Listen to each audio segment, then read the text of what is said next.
দিতে হয় ৮,০০০ মেগাওয়াট বিদ্যুৎ উৎপাদনের। এটা উৎপাদন আমার করার দরকার হয় না, কিন্তু আমার দেশে এগুলো আছে। ক্যাপাসিটি চার্জ জনগণের পকেটের টাকা দিয়ে কোটি কোটি টাকা প্রতি বছর এই ক্যাপাসিটি চার্জ দিতে হয়, কিন্তু কোনো বিদ্যুৎ উৎপাদন হয় না, ফেলে রাখছে। অথচ ভারতের কাছ থেকে একটা অসম চুক্তি করেছিল আওয়ামী ফ্যাসিবাদের সময়, যেই চুক্তিতে এই গভর্নমেন্ট এখনো পর্যন্ত বলবৎ রেখেছে। অনেকগুলো চুক্তি বাতিল করছে। আদনি গ্রুপের এই চুক্তিটা এখনো বাতিল করতে চাচ্ছে না কেন আমরা জানি না। আদনি গ্রুপ অতিরিক্ত টাকা দিয়ে বাংলাদেশে বিদ্যুৎ উৎপাদনের জন্য যা খরচ হয় তার চাইতে অতিরিক্ত টাকা দিয়ে এরপরে আদনি গ্রুপের কাছ থেকে ভারত থেকে এই বিদ্যুৎ উৎপাদন করে বা এগুলো কিনে নিয়ে আসে। এগুলো কিনে নিয়ে আসতে গেলে ভারত থেকে অতিরিক্ত টাকা আমাদেরকে পে করতে হয়। এই টাকাগুলো জনগণের ট্যাক্সের টাকা। আর এগুলো আনতকে জ্বালানি খনিজ মন্ত্রণালয়ের মাধ্যমে তৎকালীন যে মন্ত্রী ছিল তার মাধ্যমে এইগুলো আমদানি করা হতো।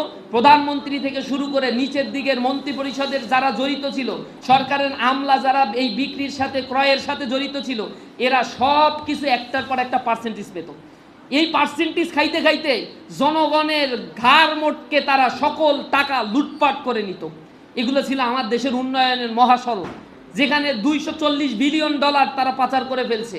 আভ্যন্তরীণ দুর্নীতি প্রায় 28 লক্ষ কোটি টাকার উপরে, এটা কল্পনা করা যায় না। 8 বছরের বাজেটের পরিমাণ সম্পদ তারা লুটপাট করছে এই বাংলাদেশ থেকে। যদি এইটা দেশের ভিতরে থাকতো, যদি ইকোনমিক হাব তৈরি করত, যদি ইঞ্জিনিয়ারদেরকে কাজে লাগাতো, ডিপ্লোমাদের ইনস্টিটিউটগুলোকে আরও বেশি টেকনিক্যাল ইনস্টিটিউটে পরিণত করত, এখানে সবচেয়ে মেধাবীরা যদি এখানে ভর্তি হতে পারত, বুয়েটে পড়ার পরে 62% বিদেশে চলে যায়, এই 65%কে যদি দেশে রাখা যেত, গবেষণাগার তৈরি করা যেত, কোটি কোটি টাকা এখানে ইনভেস্ট করা যেত, এই দেশ 4 বছরের ব্যবধানে একটা স্বাবলম্বী দেশে পরিণত হতো। কিন্তু সেটা হয় না। না হয় কেন? স্বার্থটা কার এখানে জড়িত হচ্ছে? আমার 3 দিকে একটা রাষ্ট্র আছে, সেই রাষ্ট্র আমাদেরকে আধিপত্যবাদের বেষ্টনে আবদ্ধ করে রাখছে। সে চায় না আমার দেশ উন্নত হোক। তার তো অনেক বড় দেশ, সমান তালে উন্নয়ন করতে পারে না। সে তার 7 সিস্টার্সকে এখনও অনুন্নত করে রাখছে, সেখানে এখনও পাকা টয়লেট পর্যন্ত তারা স্থাপন করতে পারে নাই। আমার দেশের মাথাপিছু আয় যা ভারতের মাথাপিছু আয় তার চাইতেও কম, কিন্তু সে বড় দেশ, তার পারমাণবিক অস্ত্র আছে, সে আধিপত্য বিস্তার করে আমার দেশকে দমিত করে রাখতে চায়। আমার ছোট দেশ, উন্নয়ন ঘটাতে কোনো সময় লাগার কথা না, অথচ সেই দেশটার শিক্ষা নষ্ট করছে, শিক্ষা ব্যবস্থাপনাকে ধ্বংস করা হয়েছে, কালচারাল সিস্টেমকে ধ্বংস করছে, আমার দেশের ইকোনমিক সিস্টেমকে ধ্বংস করছে।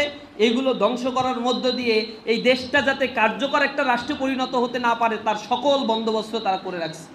আমরা সেই জায়গা থেকে তোমাদেরকে সতর্ক করতে চাই, প্রিয় বন্ধুরা, তোমাদের জন্য সামনে এই দেশ অনেক কিছু হয়তো ফ্যাসিলিটিস তোমাদেরকে দিয়ে রাখতে পারবে না, কিন্তু তোমাদেরকে ফার্স্ট ইয়ার থেকেই একটা অদম্য স্পৃহা নিয়ে পড়াশোনা চালিয়ে যেতে হবে। তুমি তোমার জীবনে ইঞ্জিনিয়ার হতে চাও, ডুয়েটে পড়তে চাও, বিদেশে হায়ার স্টাডি করতে চাও, বিএসসি ইঞ্জিনিয়ারিং শেষ করে ভালো একটা জবে ঢুকতে চাও, তোমার ভিতরে স্ট্রং মোটিভেশন, স্ট্রং ডিটারমিনেশন যদি না থাকে, তাহলে এটা অ্যাচিভ করা সম্ভব না। তোমরা নেপোলিয়ান বোনাপার্টের কথা শুনছো না?